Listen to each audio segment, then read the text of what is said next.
Yes. I wonder if everyone could take their seats. We're going to start in about 30 seconds. Thank you very much. Oh, by the way, Frances Maddox wants to know, she's hoping, I'm going to their Fallen Hero Tree Award at Zero, and she's hoping you'll be there to speak. Beth Oakley is. Do you think you can? Okay. I'm going anyway, but. I'm going to start our meeting, actually. I normally start our meeting with a gavel, and I call our meeting to order, but we have visitors from one of our sister cities, and our sister city in Russia, Vladimir, and I spoke with our delegation this morning, and one of the gifts that they gave me was this little bell, and that's how they start their council meetings in Vladimir. So I'm going to go ahead and use that, but as I did promise our city council, I would only do that tonight. At this point, I would like to call the meeting of the Bloomington City Council to order if everyone, and I'll ring this again. I'm not very good at it. If we could rise for a pledge of allegiance and remain standing for a moment of silence. Thank you.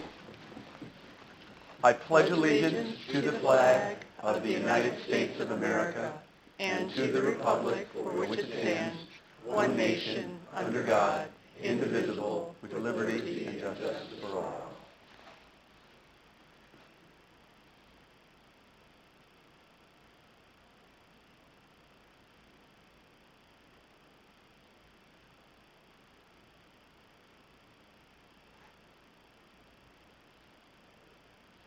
Thank you very much. Madam Clerk, would you please call the roll? Alderman Matthey, Here. Alderman Sage, Here. Alderman Womboy, Here. Alderman Burgess, Alderman Painter, Here? Alderman Schmidt, Here. Alderman Black, Alderman Howman, Alderman Bray, Here.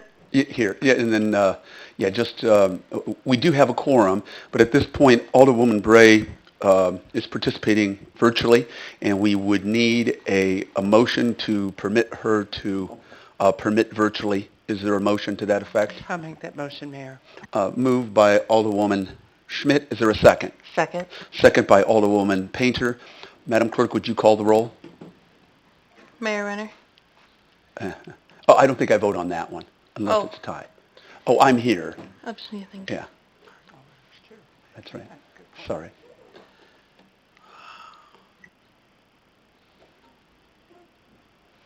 Oh, you want us to go ahead and vote electronically on that one? Okay. Cherry sometimes insists that I do things. There we go. Okay. The motion carries 5-0. There are no nays to announce, Madam Clerk. And Kim, can you hear us okay? Yes, thank you. Thank you all. Awesome. Okay, thank you so much. And if for some reason we neglect you, don't let us. Okay? Thank you, Mayor. Okay, we got that as an agreement. All right. First of all, we have recognitions. And under our recognitions, we have a recognition presented to Rick Twait on receiving the Illinois Potable Water Supply Operators Association Surface Water Operator of the Year 2018 Award. Rick, I know you're here. Come on down. Thanks. Thank you.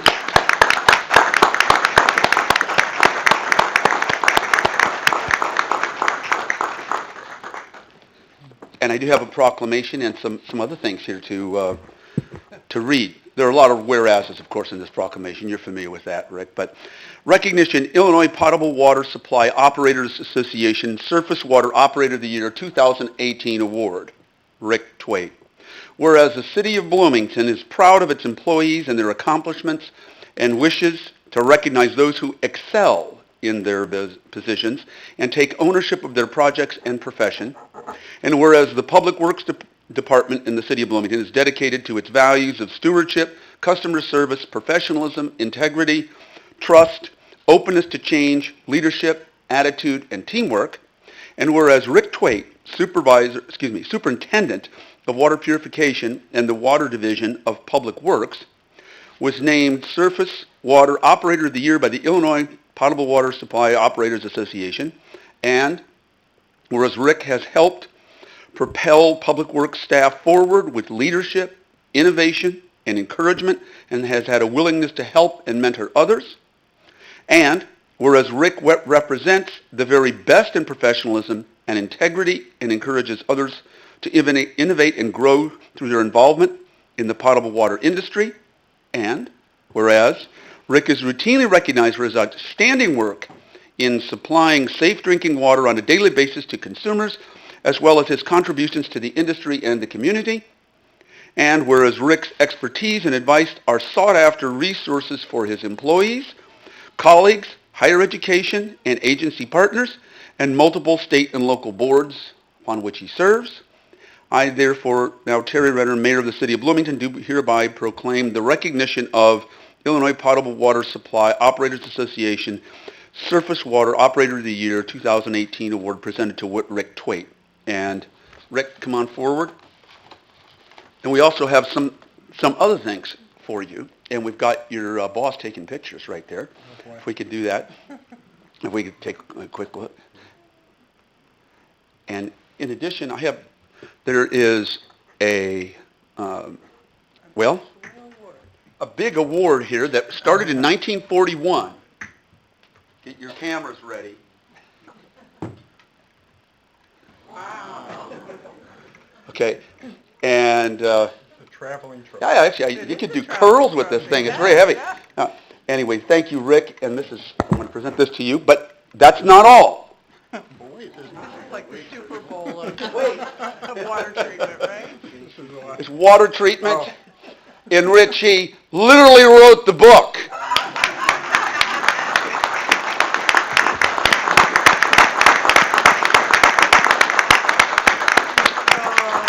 Thank you so much, and if you wanted to say a few words, you're certainly Oh, welcome you to. bet. Thank you so much. Now, he has to clean that now, right? I get in trouble if I clean It might need it since 1941. But well, first of all, I really need to thank God and my family about this, and also especially, there's one name that's given for the Operator of the Year, but really, it's not just one name.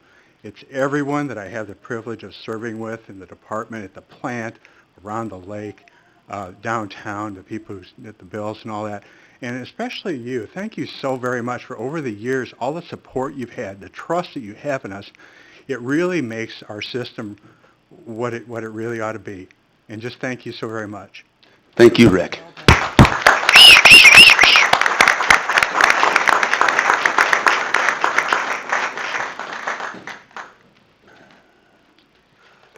Okay. And next, we have a presentation, and I believe we need our chief to come forward because we have presentation of Dan Denath, newly promoted Assistant of Chief of Professional Standards.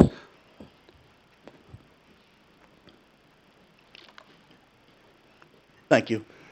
I just want to take this opportunity to introduce you to Dan Donath. I've recently had the pleasure of promoting him to Assistant Chief. He's going to be over the Office of Professional Standards. And as a reminder, the Office of Professional Standards oversees citizens' complaints and internal investigations. They oversee the training that our officers get. And if you think about what arises out of internal investigations, citizen complaints, oftentimes it's a lack of training or failures in policies and procedures. So those are parts of his responsibilities. Also the field training program, hiring of new police officers, and supervising the communications managers, among other duties. Prior to coming to BPD, Dan was a graduate of Illinois State University with a degree in business management. Prior work experience includes 4 years of insurance claims adjuster. At BPD, he served as a patrol officer, detective, a vice detective, a DARE officer, a crime scene investigator, and he served on our pension board for 12 years as well. Among the many awards, he has several letters of commendation, unit citations, exemplary performance awards, and he's also honored by the Mothers Against Drunk Driving on 2 occasions. He is also proud to have worked our department's first ever cyber crimes investigation for online sex offenses. Basically, I'm here to tell you I have no doubt that Dan Donath will faithfully and earnestly serve our community in his new role, and I'm glad to announce that he's now Assistant Chief. Thanks. That is fantastic. And once again, I want to apologize for mispronouncing your name. It wasn't for trying by our city manager, who had reminded me of that, and then I messed it up anyway. But thank you, Dan. And obviously I know you, but I very much appreciate all that you've done, and this is really a fantastic award. Thank you again.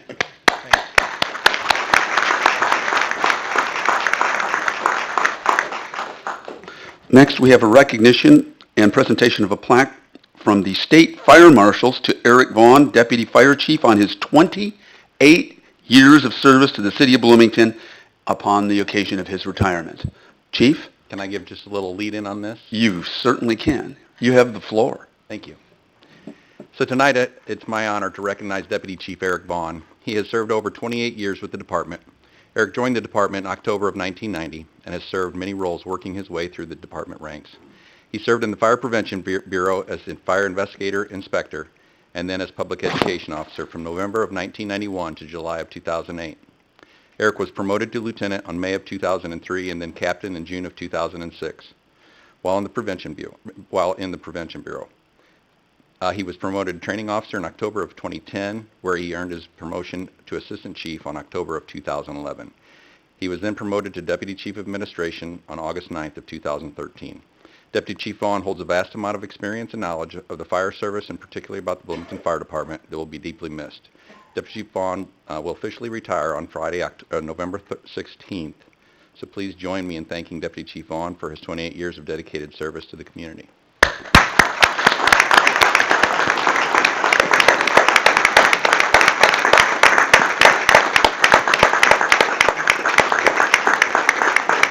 And you have a proclamation, and I do too. Okay, this is the plaque from the State Fire Marshal Office. Please, you start. Thank you. Appreciate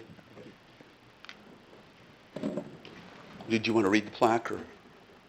It's just honoring the 28 years of service from the State 28 Fire years. Department. Okay, with we have our proclamation is recognition honoring Deputy Chief Eric Vaughn on the occasion of his retirement, whereas Deputy Chief Eric Vaughn of the Bloomington Fire Department will be officially retired on November 16th, 2018 after 28 years of dedicated service to the city of Bloomington, and whereas Eric began his career in the fire service with the city of Bloomington on October 29th, 1990, and as a result of hard work and demonstrated abilities, he advanced through the ranks to his final and most important position of Deputy Chief of Administrations on August 9th, 2013.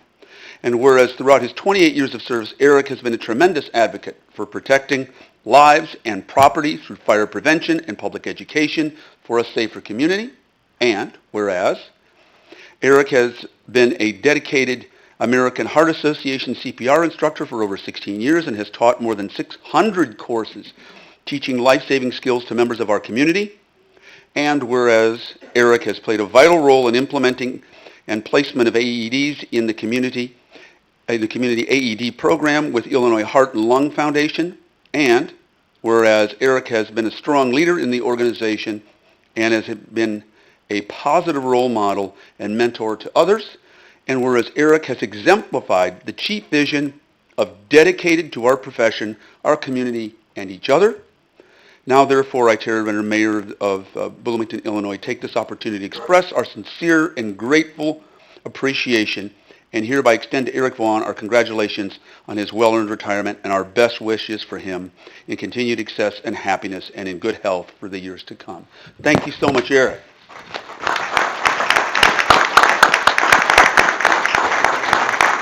Thank you.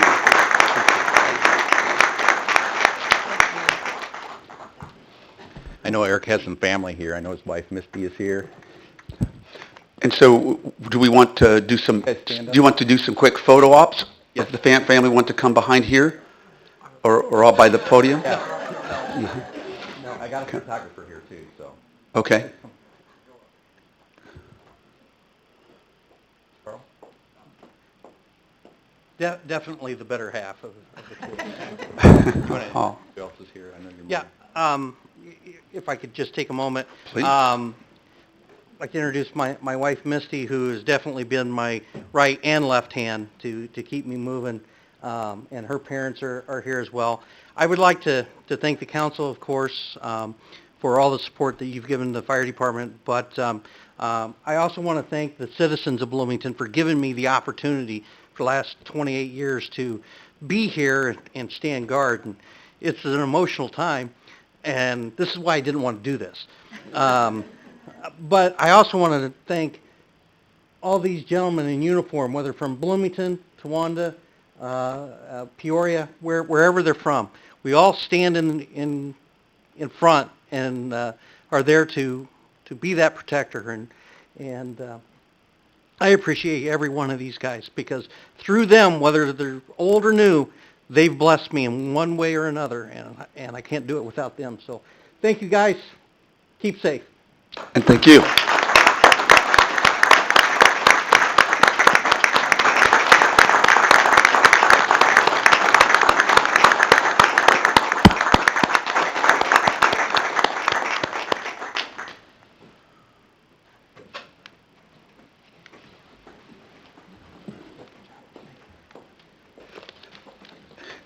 And we've got another recognition. Recognition and promotions within the fire department. Jeff Flaherty Flaherty Clarity. to Deputy Chief of Administration, and Gary Smith to Battalion Chief. Okay, I'll ask Jeff and his family to come forward. I'd like to make sure everybody else comes. We got a lot of guys in the hallway. Yeah, come on in. I should have had you do that before.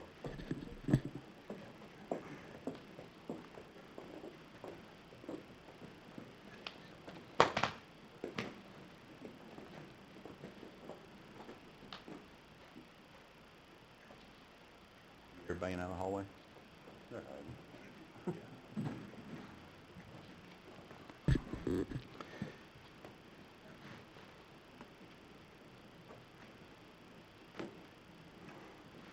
It's my honor now to recognize Jeff Flaherty to the promotion of Deputy Chief of Administrations. Jeff grew up in Green Valley, Illinois. He received a bachelor's degree in agronomy from Western Illinois. He joined the fire department on January 21st of 1997. He worked his way through the ranks and has served as a lieutenant for 2 years, captain for 7 years, and then the last 3.5 years as the B-Shift battalion chief. Here with Jeff tonight is his wife, Andrea, his daughter Shay, and son Gage, and they're going to be doing the pinning of his badge and collar pins. And also Jeff's parents, Gary and Plondina Flaherty, are also in attendance with us. I'm going to ask Jeff to come up to the mic, and we're going to have him take the oath of promotion.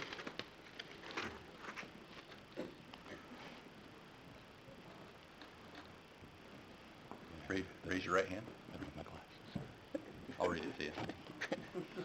I state your name. I, Jeff Flaherty, Do solemnly swear do solemnly swear to uphold the duties and responsibilities to uphold the duties and responsibilities that have been instilled upon me that have been instilled upon me at the rank of Deputy Chief. at the rank of Deputy Chief. I will faithfully and unconditionally I will faithfully and unconditionally execute my duties execute my duties in order to protect and care in order to protect and care for the citizens of the city of Bloomington. for the citizens of the city of Bloomington. Finally, I will fulfill my role Finally, I will fulfill my role as Deputy Chief as Deputy Chief through continued dedication to my department, through continued dedication to my department, my training, my training, and most importantly, and most importantly, the members of the Bloomington Fire Department, the members of the Bloomington Fire Department, with the common objective that everyone goes home. with the common objective that everyone goes home. Congratulations.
Right now, I'd like to ask Gary Smith to come forward with his family.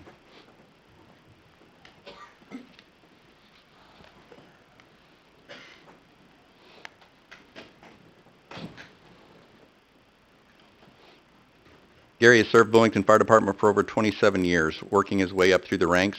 He has served as lieutenant for 2 years, a captain for 10 years. During that time, he earned his associate's degree in fire science from ICC, a bachelor's degree in organizational leadership with a minor in business from Lincoln College. Throughout his years, he has maintained professional certifications in airport rescue firefighting, hazmat, technical rescue, incident command, and licensure in EMTB for over 30 years. With him today are his parents, Gary and Sharon Smith, Aunt Karen, mother-in-law Paulette, brother Matt and his family, and pinning the badge and collar pins will be his wife Michelle and his children Daniel and Allison Smith. I'll ask Gary to come forward. We'll take the oath. Raise your right hand. I state your name. I, Gary Smith, Do solemnly swear do solemnly swear to uphold the duties and responsibilities to uphold the duties and responsibilities that have been instilled upon me that have been instilled upon me at the rank of battalion chief. at the rank of battalion chief. I will faithfully and unconditionally I will faithfully and unconditionally execute my duties execute my duties in order to protect and care in order to protect and care the citizens of the city of Bloomington. to the citizens of the city of Bloomington. Finally, I will fulfill my role Finally, I will fulfill my role as a battalion chief as battalion chief through continued dedication to my department, through continued dedication to my department, my training, my training, and most importantly, and most importantly, the members of the Bloomington Fire Department, to the members of the Bloomington Fire Department, with the common objective that everyone goes home. with the common objective that everyone goes home. Congratulations.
We have one more set of appreciations here, a presentation of Bloomington firefighters who completed a one-year probation. Yes, last Shane Whitehorn, actually, I will have you read the names so that I don't mispronounce them.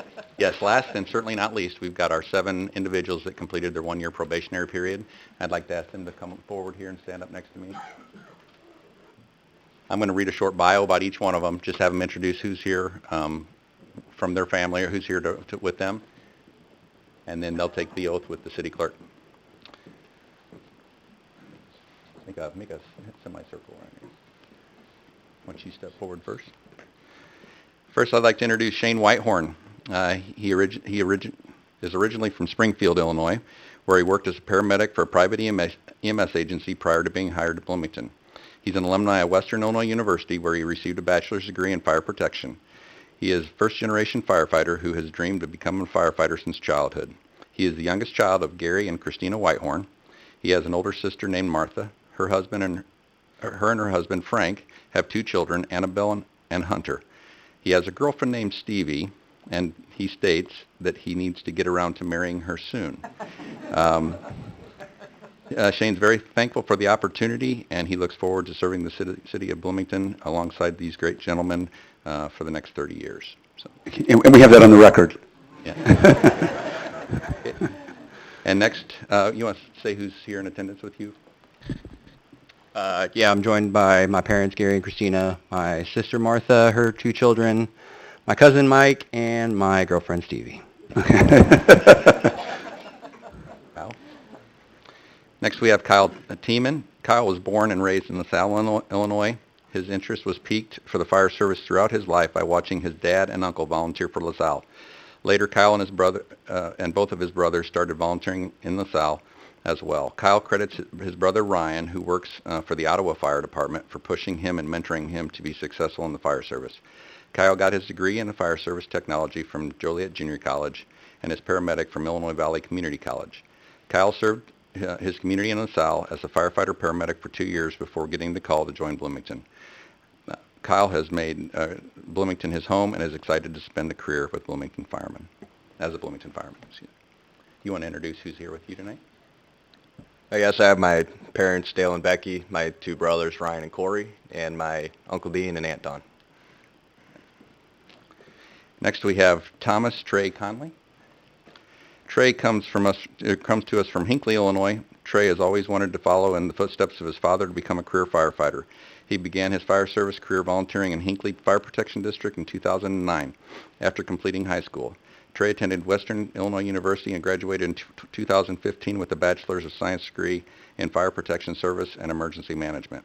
Afterwards, Trey attended paramedic school in Kishwaukee Community College and received his paramedic license in 2017. Trey is very proud to be a member of the Bloomington Fire Department and looks forward to a rewarding career. You want to introduce? Yeah. I'm here tonight with my father, Tom. He's in the back corner hiding somewhere. There he is. So, thank you. Next, we have Grant Smith. Grant Smith was born and raised in Bartonville, Illinois. After growing up seeing his father work for the Peoria Fire Department, he has always had a passion for the fire service. During high school, he began volunteering for Bartonville Fire Department, where he began gaining experience in fire and EMS while serving his community. To further his education, after graduating from high school, he attended Illinois Central College, where he successfully completed the EMT Basic and Paramedic program. Grant worked as a paramedic for AMT of Peoria up until he gladly accepted the offer of employment at the City of Bloomington. Grant is proud to accept a job close to home and is excited to begin a long career serving this community. So, I'm going to introduce who's with you. I'm joined tonight by my parents, John and Anita, my grandparents, Larry and Linda, and my lovely fiancée, Caitlin, and my 6-month-old Everett, who I might add is much better looking than me. And next we have Daniel Norkowitz. Dan is originally from Orland Hills, Illinois. He is the son of Gary and Nancy and has a brother named Ken. He graduated with a bachelor's degree from Carthage College in 2012. He began working as EMTB in 2015 and soon after started paramedic school. After receiving his paramedic license, he attended Romeoville Fire Academy to obtain his basic operation fire certification. He worked at 2 part-time fire departments in the south suburbs after academy. Please welcome Daniel Norkowitz. Joined by my parents, Gary and Nancy, my fiance, Morgan, her parents, Louie and Cheryl, their daughter-in-law Chelsea with her two sons, Gabriel and Saul, and also Jack and Lorraine Mead as well. Next, we have Steve Summerfield. Steve is originally from the Chicago area, but has been in Bloomington area for 10 years. He attended Illinois State University, receiving a bachelor's degree in public health education. He has worked as an EMT paramedic for several local EMS agencies and fire departments, as well as the two local hospitals. And Steve, who do you have here with you? Here with my parents, Bill and Kathy Flaherty. Thanks, Steve. And last we have Daniel Cray. Dan is from Northbrook, Illinois. His wife Nina is here with him tonight. He attended University of Illinois at Chicago and earned BS in biology and bachelor's in arts in psychology. He became a paramedic in 2016 and previously worked for Melrose Park Fire Department and River Grove Fire Department. He was married in July of this last year to Nina. So I guess I already said who you. Do you have anybody else? Yeah, just Nina. Okay. Not just Nina. Oh yeah, that.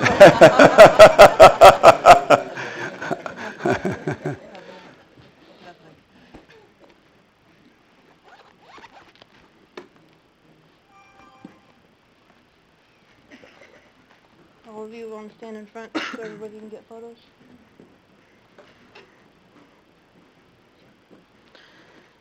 Going to say I, then state your name. You're going to repeat after me. I, having been appointed to the office of firefighter in the city of Bloomington, in the county of McLean aforesaid, do solemnly swear or affirm that I will support the Constitution of the United States and the Constitution of the State of Illinois, and faithfully discharge the duties of the office of firefighter according to the best of my ability. So help me God. You can all come and sign your oath.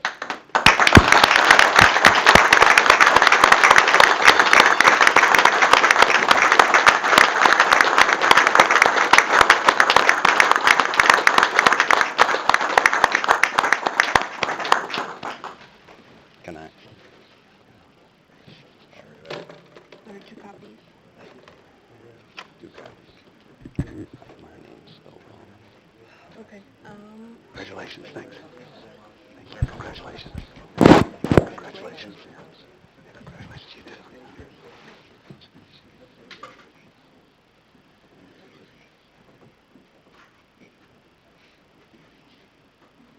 That's really great. Yeah. Wow.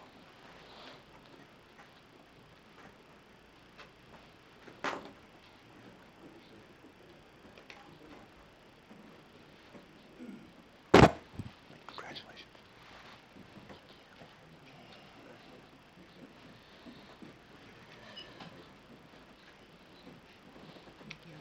Congratulations. Thank you.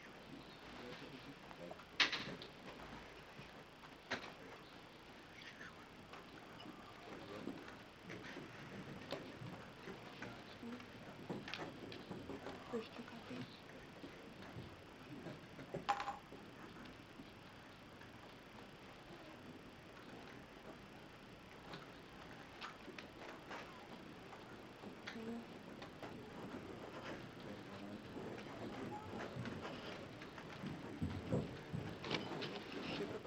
Yeah.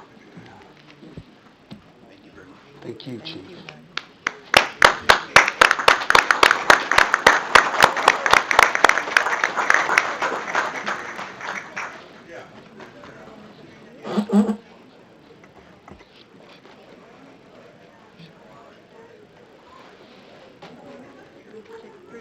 Major infusion into the Yeah, Bloomington that's right. Fire.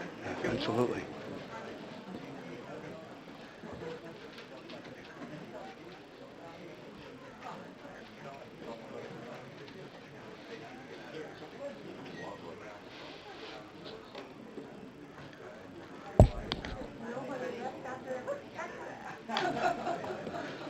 As we're moving along here, I wonder if Elaine Cousins and Margaret Ann Hayden would prepare to come forward.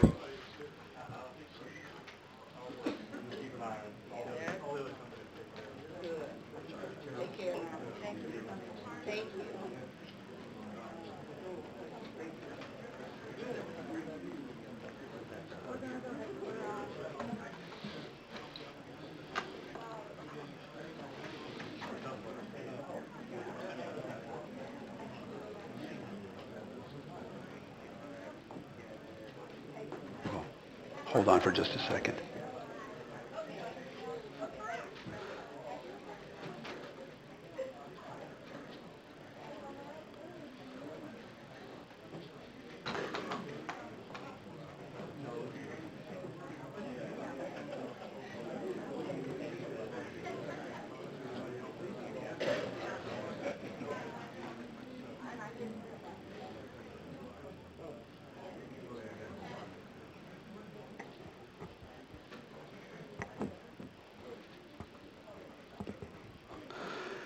As I mentioned when I rung the bell, I had the distinct honor and privilege of meeting with and speaking with for close to 2 hours a delegation from our sister city in Russia, Vladimir, and it was really a fantastic experience, but I want to recognize Lane Cousins and Margaret Ann Hayden for helping to lead this effort, and I just wanted to give you a round of applause. And say spasiba. And spasiba to our delegation. I think we have some of the people in the back. If you'd all stand up, who are those of you from Vladimir, thank you so much. Thank you for coming.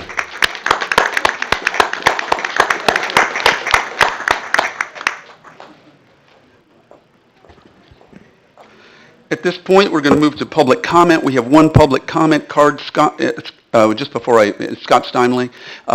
Just before I do that, I just want to clarify, if you want specific answers, I have a mayor's open house on Friday from 4:30 to 5:30. Anybody can show up. We meet at the back. We're on the fishbowl. We had a very brisk crowd the other day on Friday, and it was very happy to see that. That's the ultimate, perhaps, in public engagement. You can get answers and comments. Sometimes it may take us a little while to get the answers, but at the very least, it is, in effect, kind of like a town hall meeting every 2 weeks. In public comment, we do not respond. And so we tonight have one person filling out public comment. That's Scott Steinley. And Scott, you have up to 3 minutes. You know the routine. Come on forward.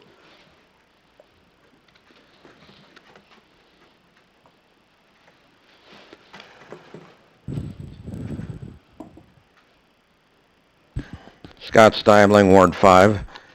I'm concerned about the fact that there is so much waste in the city of Bloomington that there are tons of streets that could be resurfaced, and it appears that nothing is getting done. They say they will raise the storm drains when the streets are resurfaced, but Mr. Gleason will not give me a definite answer when that is going to be done.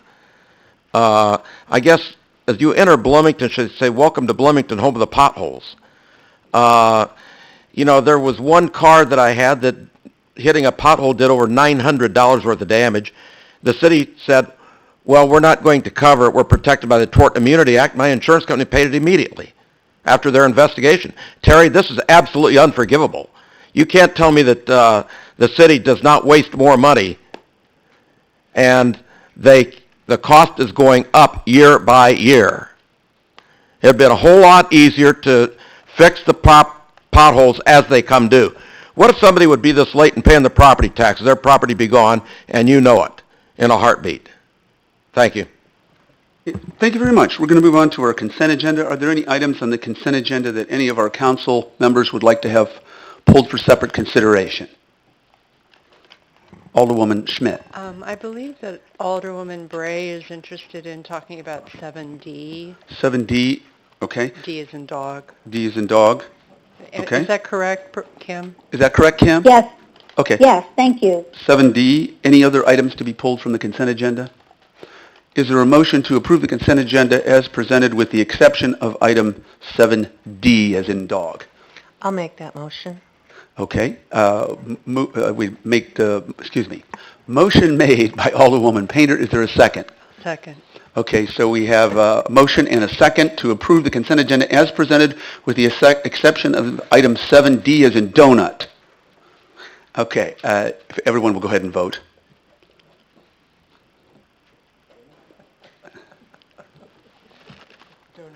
The motion Alderwoman Bray, how will you vote on that?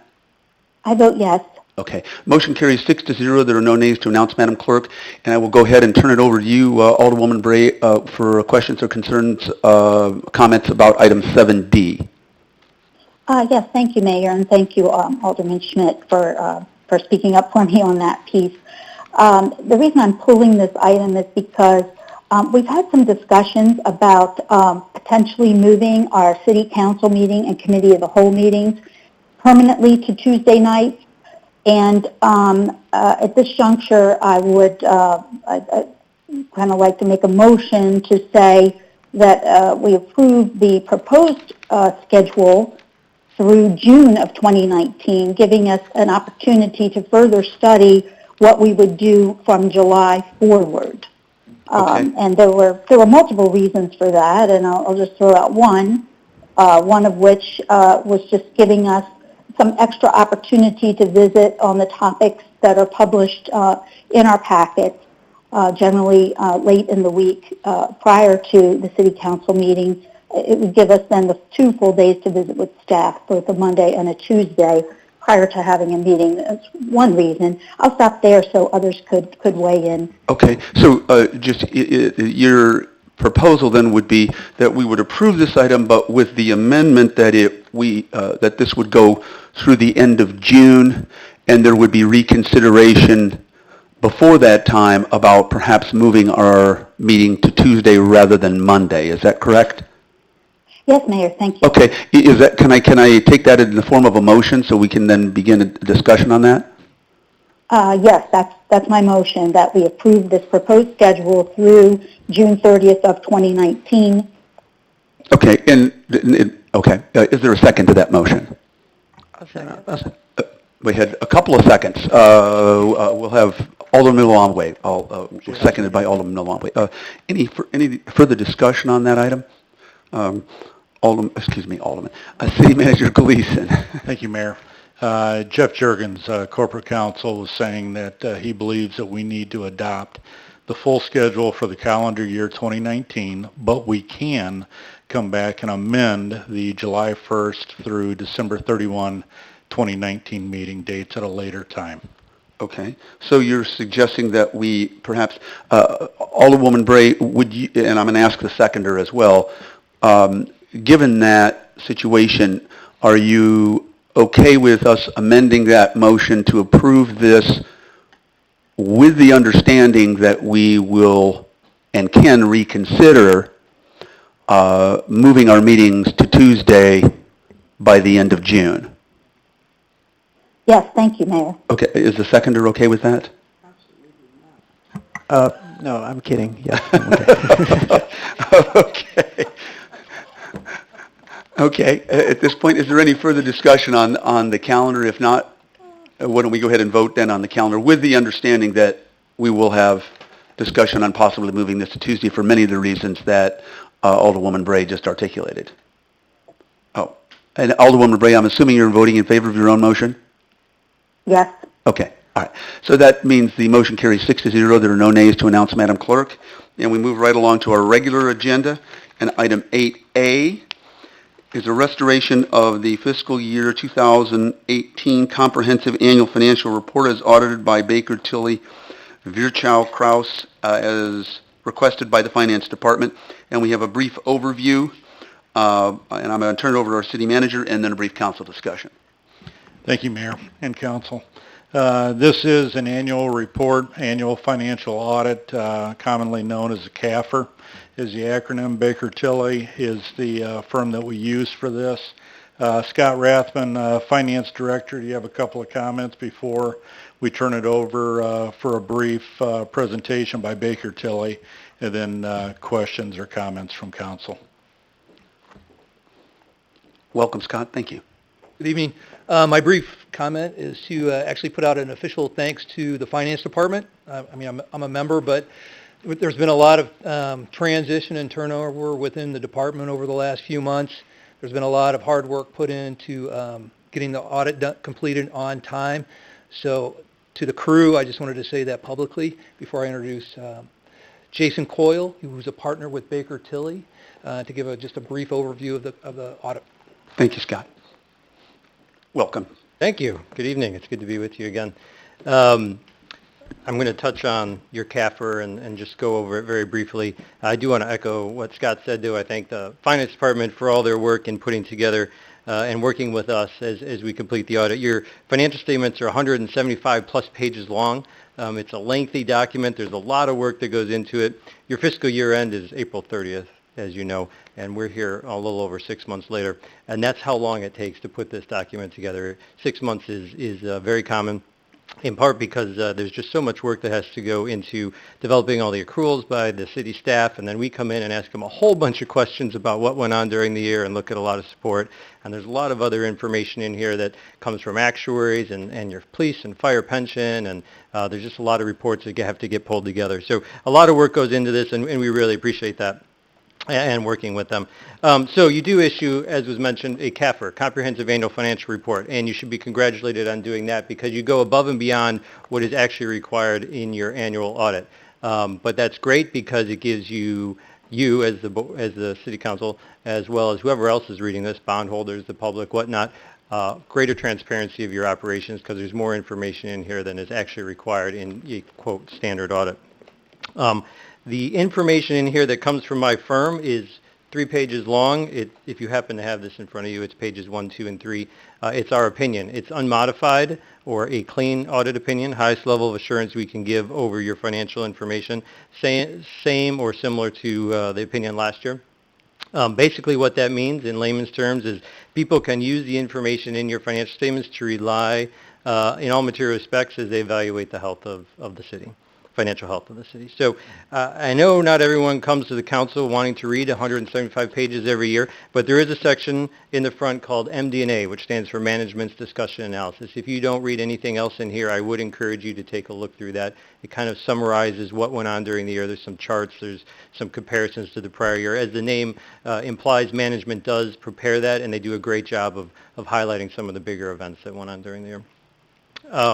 I won't get into much, as I mentioned.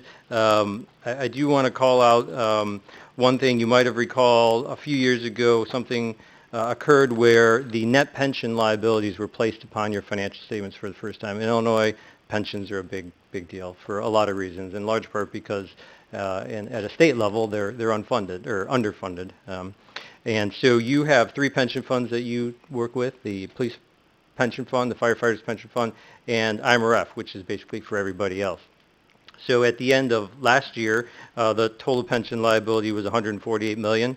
At the end of the current year, it went down to $127 million. So we always like to see that progress. A lot of that related to investment returns that were very good over that time period. So we're all hoping the stock market keeps going in the direction it's going to continue to see those returns. So and then next year, a new standard is going to go into effect where you have something called other post-employment benefits, similar to pensions, but it's not cash payments. It's some other benefits primarily related to insurance that you provide.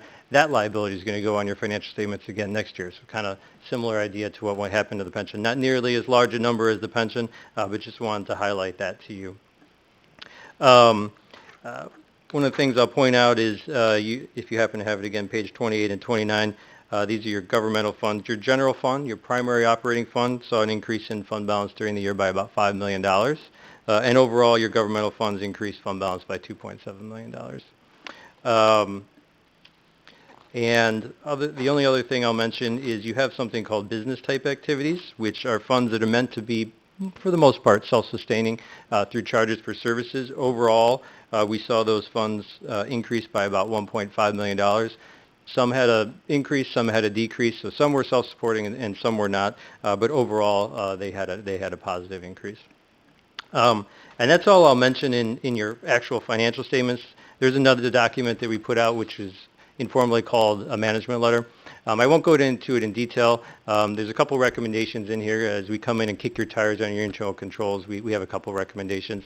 Similar to the prior year, just want to make you aware of it. I would encourage you to at least read through this so you're aware of what these recommendations are. Thank you very much. Questions? Okay. Okay. Thank you. Thank you very much. Appreciate your time. At this point, is there any other concerns or questions from the City Council? Okay. And we just have a presentation only, so we will move on. Under number 8B, consideration of a contract extension with Evergreen FS to pay for fuel for fleet vehicles and equipment in the amount not to exceed $1,125,000. And I'm going to go ahead and turn this over to our city manager before we have a brief council discussion. Thank you. Thank you, Mayor, Council. This is a fourth and final year renewal with Evergreen FS in the amount, like the mayor said, not to exceed $1.125 million. We'll have to rebid this next year. Again, this is the fourth and final year of renewals. Additional comments, I'd call Public Works Director Jim Karch forward, but absent any, go ahead, Mayor. Sure. Questions? Bless you. Questions, comments? Is there a motion to approve? I'll make that motion, Mayor. Moved by Alderwoman Schmidt. Is there a second? Second. Second by Alderwoman Painter. Any further questions, discussion? Seeing none, if you go ahead and vote. Alderwoman Bray, how do you vote on this? I vote yes. Okay. The motion carries 6-0. There are no nays to announce, Madam Clerk. We move right along then to consideration of the approval of certain contracts related to the construction of the American Alligator exhibit at the Miller Park Zoo in an amount not to exceed $35,000. And I'm going to go ahead and turn this over to our city manager for presentation before we have an approval or disapproval on this motion. Thank you, Mayor, Council. I will call the Parks Director, Jay Tetzloff, to the podium. This is a project at the zoo that will be reimbursed in its entirety once approved, if approved by council. Jay, a couple of comments? No mouse. The mouse is gone. Oh, right in front of me. That's not good news. Yeah, what if... All right. So I will be very brief, just 2 slides once it comes up. So this is basically, I'll start with the basics. This is 100% privately fundraised. This is all through the Miller Park Zoological Society. Money that was raised at Zoodoo from a private donor and then an in-kind gift from the primary veterinarian. So total cost is not to exceed $35,000. We think we're going to be less than 30, but we wanted to make sure we had some room so I don't have to come back to you a month or so from now. I do want to be very transparent. This part of the project had started with the weather we had, and in the past when we've had private donations, we've just had the society write the check to the group. Because we sent this out for bid for the construction piece, last week ago Thursday, I found out it needed to go through the city process and come in front of you. So I wanted to be very transparent that we've started the project in terms of that piece. So that's total cost. Again, this is privately raised, shouldn't be any tax dollars at all regarding this. And I did talk to the president of the society tonight, and he said that if we were to Dinah Hammond's question that she sent out earlier, if we go over, the society will cover anything we go over. So if it comes back at $35,010, they'll cover the $10 in addition to the entire thing. So. Okay. So this is not a trade-off between potholes and alligators? Correct. Okay. All right. Any questions of Mr. Tetzloff or Mr. Gleason? Yeah, Alderman Matthey. So these are going at the zoo and not at the golf course, right? Correct. Okay, just wanted to check. And not Miller Lake. Or in front of City Hall. Okay. Okay. Any other questions? Alderwoman Bray, do you have any questions? Alderwoman Bray? I just wonder, thank you. I just wonder how the alligators tolerate our weather. So basically, as long as they stay in the water, they should be fine. Thank you. Thank you. Well, I was going to say, congratulations. especially now, And, since we seem to have January and November. Yeah, they're more cold hardy than they get credit for. Okay. Okay. Thank you. Well, thank you. I look forward to visiting the exhibit soon. Any other questions? Is there a motion then to approve this as presented? So moved. Moved by Alderman Matthey. Is there a second? Second. Second by Alderwoman Painter. Any further discussion? Seeing none, if everyone will go ahead and vote. Alderwoman Bray? How do you vote? Yes. Okay. The motion carries 6-0. There are no nays to announce, Madam Clerk. Thank you very much, Jay. Appreciate that. And then we move right along to consideration of the purchase of Harmony Park Inclusive Playground for installation at Rolling Brook Park and O'Neill Park as requested by the Parks and Rec and Cultural Arts Department. And I'm going to go ahead and turn it over to our city manager. Thank you, Mayor and Council. Jay Tetzloff is also going to comment to this, but this is two projects, actually, to the tune of about $330,000. The Inclusive Park is the first to the city of Bloomington to help families that have accessibility challenges. And then the second one is at O'Neill Park in conjunction with District 87. And it's a very exciting project as well by Sheridan School. Jay? Thank you. So again, I'll be very brief. So this is a slide you've seen earlier with the O'Neill presentation. This is the playground that will be purchased that will go in O'Neill Park, and it's less than 100 feet from Sheridan Elementary. So that's one piece. The much larger piece is Rolling Brook Park. So this is the playground equipment that would be purchased. Also the flooring. The only change in terms of this picture is the flooring is going to be blue-black instead of the reddish-orange. And feel very, very fortunate. So I want to give Corinne Chapman kudos for this. So she reached out to me as a member of the JCs. Mark First, Autism McLean have been a piece of this. We actually received a $100,000 check today from their fundraising behalf. So again, this is the first time we're going to have an inclusion playground here in McLean County. So again, the breakdown, I went a little ahead of myself there. So O'Neill, total cost is $63,951. When we buy the equipment in October, that's why you usually see me in October or November, because we receive grants from the playground company. So in terms of O'Neill, $63,951 is technically our cost. $52,000 is from that grant. And in this case, District 87 is paying, and actually we already have the check, has paid us $70,000 for that playground and some cost for some installation. So that's O'Neill. Harmony Park Playground, the contract that we have signed and we're looking for you to approve is $266,670. I rounded up, I believe. And again, it's $101,000 of the grant that we received from the playground equipment. And this is all part of Rolling Brook. So we had planned to put in a playground or replace the playground at Rolling Brook. It definitely needs it. It's more than 20 years old. They approached us saying, we'd like to do an inclusion playground somewhere. And Rolling Brook really seemed to be the best fit for all of that with trail access and road access and a park large enough to expand this footprint. So we believe this will be the largest playground we've ever installed. We do install our own playgrounds. And through Corinne's work, excuse me, she has either raised or pledged $175,000, and we still have $30,000, so I'm jumping to that. So we still have a need left.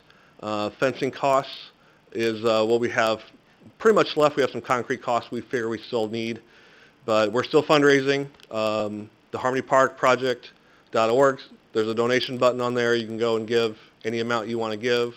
I think I may have secured more money tonight at the zoo board meeting for this. So we're looking to make this, the best inclusion playground that anyone has ever seen. And it'll be the best in our county for sure, since it is the first. It's a great public-private partnership. Again, they came to us, and our part of it is $85,000, which we had pledged already to replace that playground. If we are short on costs, on money coming in, fundraised dollars, the city will use parkland dedication, because we feel if you are an inclusion playground, you have to have it fenced for those kids who go out the back end and just keep going. So if we do not get the money, the city will cover that cost. But we feel we have 6-7 months to still raise more funds. We think we can get that money, and like I said, I may have got it tonight. Thank you. Questions of Mr. Tetzloff? Is there a motion to approve this? Oh, I'm sorry, you had a question. Sorry. So, I mean, first of all, this is a great project. I'm very, very excited about it. I was curious whether or not we could have similar elements, not the total package, but at other parks, so that, kids who need these kinds of equipments have an opportunity to interact with other kids.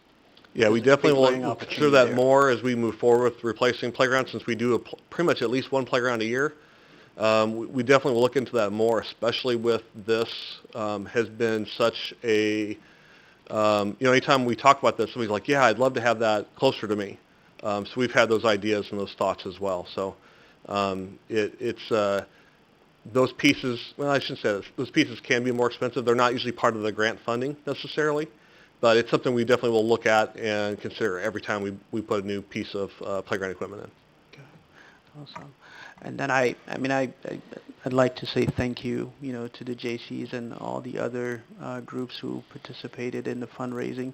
And I think the Parks Department and Cultural Arts and the zoo have the best potential in terms of attracting private dollars. Mm-hmm.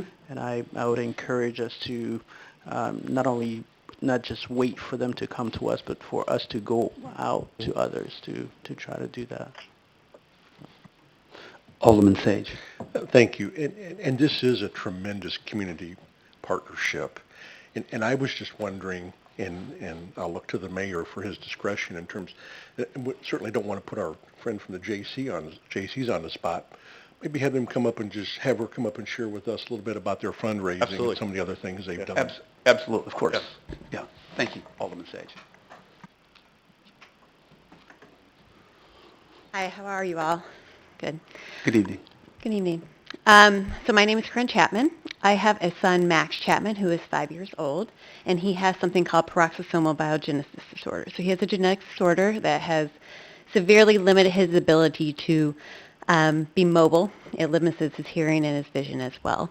And so as I take him out into the world, it has been very difficult to take him to playgrounds within our community because he uses a mobility device. So anytime that you have a playground that has bark or anything like that, or even curbing, that is extremely limiting for a lot of children in our community. And it's not just Max, it's about 3,000 children within our community that don't have a place to play safely and independently. And so the story kind of told itself when I went out and started to fundraise for this. And I will say, not to put you all on the spot, but if you look at other communities in Illinois with over 50,000 people, the only two communities without an accessible playground are Bloomington and Normal. So that also kind of helped with the fundraising as well because it was such a glaring need within our community. So I've worked very consistently with the Kiwanis Club of Bloomington. They've given $40,000. The 5 different Rotary clubs we have in town came together and pledged $20,000 among all of them, and so that helped. We also won a grant from State Farm, the Neighborhood Assist Grant, so that was about $25,000. And the remaining portion of it has been individual donations. Because there is such a need in our community, we've been able to really just leverage $25 here, $25 there, and there's so many people that are touched by children with disabilities that it's actually come together to, as Jay said, amount to a pretty significant chunk of money to make this possible. So, do you have any questions or? Just a quick question. So, is that Max Kick It for Max? It is Kick It for Max. Okay, Yeah. okay, all right, This is awesome. not our only fundraising endeavor, but this is my second job at this point. Okay. But Awesome. yes. Nice to put a name with a face. Yeah. Well, thank you. Thank you. Thank you so much. Absolutely.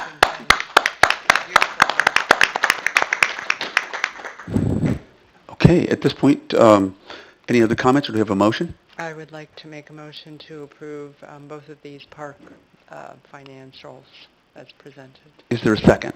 I'll second that, Mayor. Second by Alderwoman Bray. Any further discussion? Seeing none, if everyone will go ahead and vote. And Alderwoman Bray, how do you vote? I vote yes. Okay. The motion carries 6-0. There are no nays to announce, Madam Clerk. Thank you. Now we move to the last item on our regular agenda for the evening, consideration of an ordinance amending the city's schedule of fees and amending various chapters in the city code regarding fees and classifications. And this may seem like Groundhog Day. I will turn this over to our city manager for why we're having a reconsideration. Thank you. Thank you, Mayor and Council. On October 8th, Council adopted an ordinance for a schedule of fees amending the city code. After its adoption, it was discovered additional revisions are necessary, and accordingly, city staff are bringing this back as an ordinance to amend the schedule of fees to make certain corrections. To be very clear, there are no new fees. This is just a staff error that we have to bring back before council for correction. Okay. Thank you very much. And then just to also be, this was part of the budget that was approved, these fees.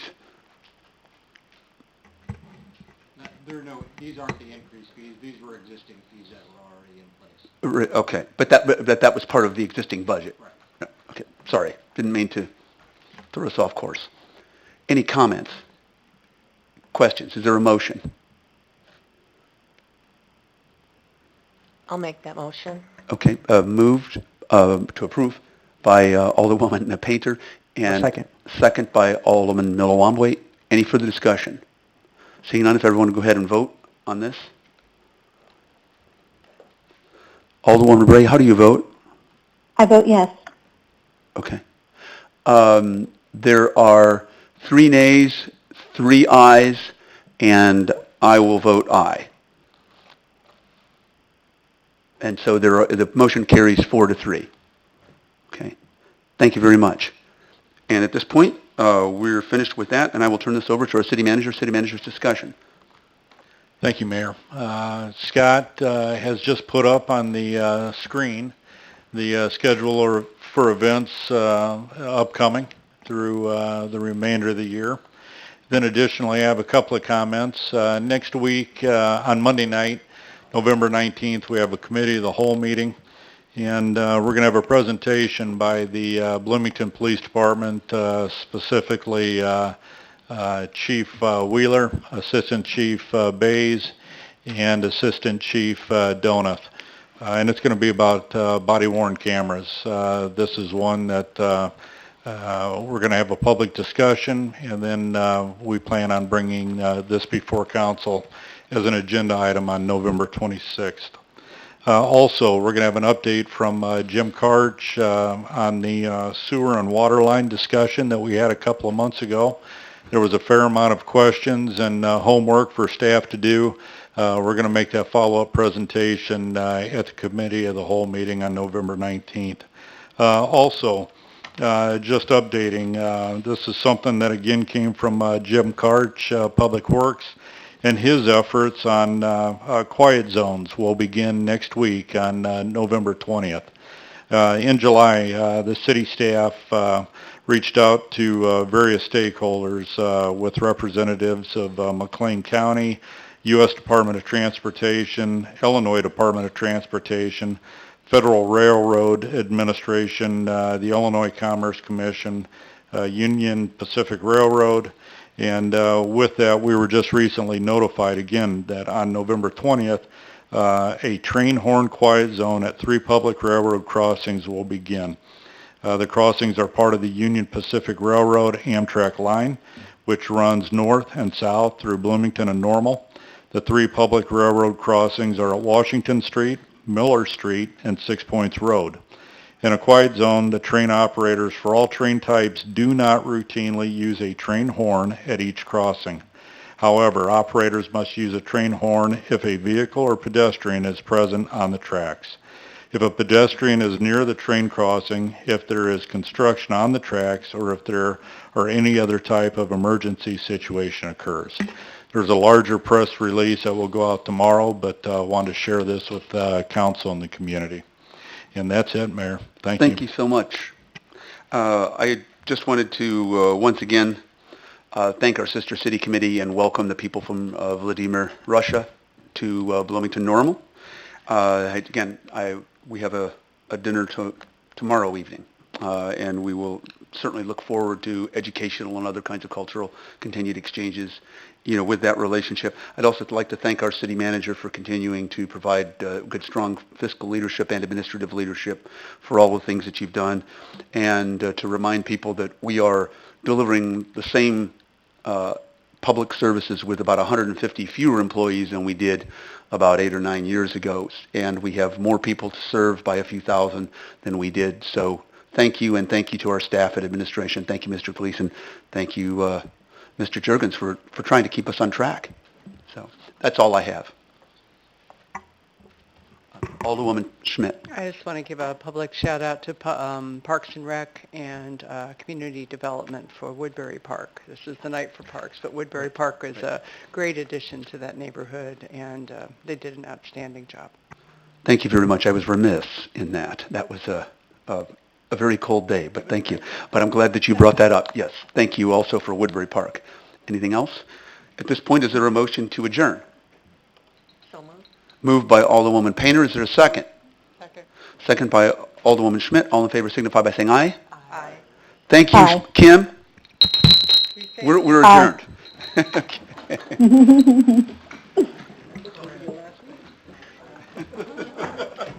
The only meeting